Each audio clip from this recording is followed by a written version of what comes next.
Assalamualaikum warahmatullahi wabarakatuh. Perkenalkan, nama saya Andi Alan dari kelas 12 IPA 3. Di sini saya akan menjelaskan tentang pola-pola hereditas. So, langsung saja ke penjelasannya. Pola-pola hereditas itu sesuai dengan hukum Mendel 1 dan hukum Mendel 2. Pola-pola hereditas, pewarisan sifat induk kepada keturunannya melalui gamet mengikuti aturan tertentu. Dalam hal ini, Sutton berpendapat bahwa jumlah kromosom pada ovum dan sperma itu sama, yaitu 1/2 JML kromosom sel tubuh. Organisme hasil fertilasi bersifat diploid atau set atau perangkat kromosom. Dalam peristiwa meiosis kedua, perangkat kromosom memisah secara bebas dan mengelompok juga secara bebas dengan kromosom yang bukan homolognya.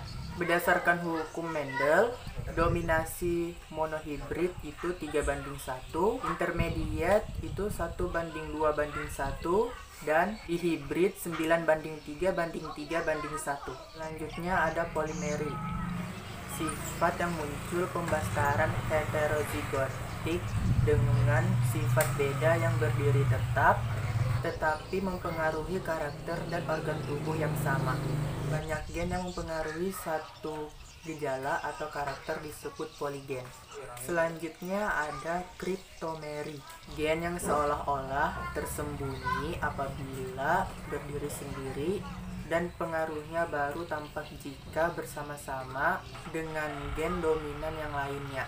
Selanjutnya ada epistatis dan hipostatis, interaksi gen dominan yang mengalahkan gen dominan lainnya yang bukan sealela.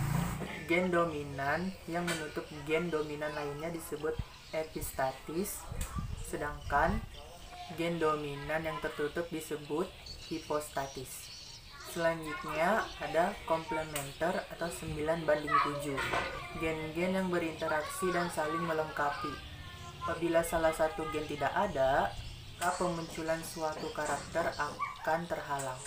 Jadi pola-pola hereditas itu ada namanya pautan atau linkage, yaitu peristiwa di mana dua atau lebih gen terdapat pada satu kromosom yang lebih. Selanjutnya ada namanya pindah silang. Pindah silang adalah peristiwa pertukaran gen-gen suatu kromatid dengan gen-gen kromatid di homolognya. Selanjutnya ada namanya determinasi seks. Determinasi seks adalah proses penentuan jenis kelamin pada suatu makhluk hidup berdasarkan kromosom kelamin. Selanjutnya ada namanya tautan seks. Tautan seks, gen yang tergantung pada kromosom seks atau tertaut pada seks kromosom. Selanjutnya ada namanya gen letal, gen yang menyebabkan kematian pada suatu individu yang dimilikinya. Karena tugas gen asli untuk menumbuhkan karakter atau bagian yang terganggu atau mutasi.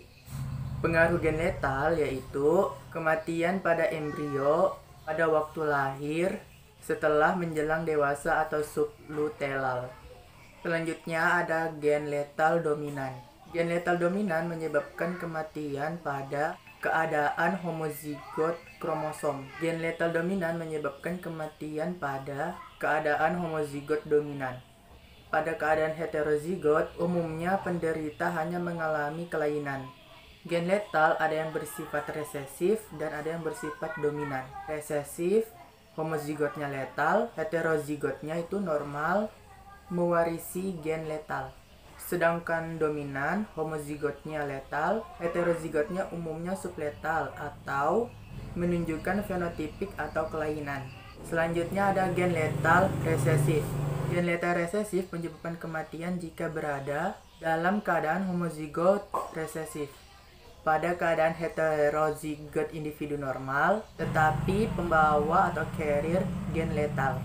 Sekian dari penjelasan saya tentang pola-pola hereditas. Kurang lebihnya mohon dimaafkan. Wassalamualaikum warahmatullahi wabarakatuh.